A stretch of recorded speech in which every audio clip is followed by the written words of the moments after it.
അസ്സലാമലൈക്കും വറഹമത്തുള്ളാഹി വബർക്കാത്തു. ആദ്യമായിട്ട് നമ്മുടെ ചാനൽ കാണുന്നുണ്ടെങ്കിൽ സബ്സ്ക്രൈബ് ചെയ്യുക. തീപാറും വേഗത്തിൽ ഉദ്ദേശം നടക്കാൻ വേണ്ടിയിട്ടുള്ള ഒരു ദിക്കറാണ് നമ്മളിന്ന് കാണാൻ വേണ്ടി പോകുന്നത്. തീപാറും വേഗത്തിൽ ആഗ്രഹം നിറവേറാൻ ആണ് ഈ ദിക്കർ ചൊല്ലുന്നത്.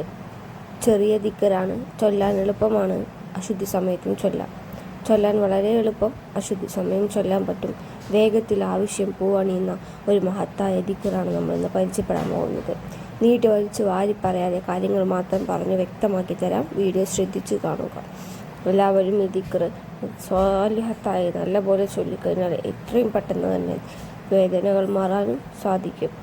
യാ സമദ് യാ അല്ലാ, ആരെയും ആശ്രയിക്കാത്തവൻ എന്നാണ് നമ്മുടെ ദിക്കർ വരുന്നത്. യാ സമദ് യാ അല്ലാ എന്നുള്ളത് സൂറത്ത് ഇഖ്ലാസിൽ 2-ാമത്തെ ആയത്തെ അല്ലാഹു സമദ് എന്ന ദിക്കറും ചൊല്ലേണ്ടതുണ്ട്. ഈ ദിക്കറും 2 ദിക്കറും ചൊല്ലിക്കഴിഞ്ഞാൽ ഏറ്റവും വേഗത്തിൽ തന്നെ നിങ്ങളുടെ ആവശ്യങ്ങൾ പൂവണിയാൻ സാധിക്കുന്നതാണ്. അറിയുന്ന സ്വലാത്ത് 11 തവണ ആദ്യം ചൊല്ലുക. അതിനുശേഷം 1000 തവണ അല്ലാഹു സമദ് എന്ന് ചൊല്ലുക. ഈ സ്വലാത്ത് ചൊല്ലുന്നതിന് മുന്നേ 11 സ്വലാത്ത് ചൊല്ലുക.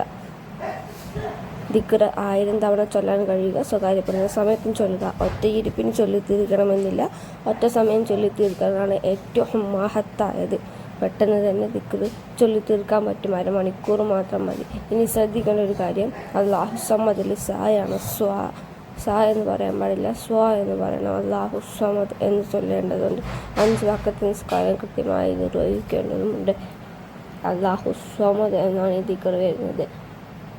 ചൊല്ലിക്കഴിഞ്ഞാൽ ഉടൻ തന്നെ ദുആ ചെയ്യുക. മുത്തുനബിയുടെ പേരിൽ ചൊല്ലിയതിൻ്റെ പ്രതിഫലം ഹദിയ ചെയ്യുക. ഇഖ്ലാസോടെ ചൊല്ലുക, പോസിറ്റീവ് മൈൻഡ് വെച്ച് ചൊല്ലുക. എന്നാൽ തന്നെ പെട്ടെന്ന് തന്നെ ദിക്ർ ചൊല്ലാൻ പറ്റും. എല്ലാവരും സബ്സ്ക്രൈബ് ചെയ്യുക. അസ്സലാമു അലൈക്കും വറഹ്മത്തുള്ളാഹി.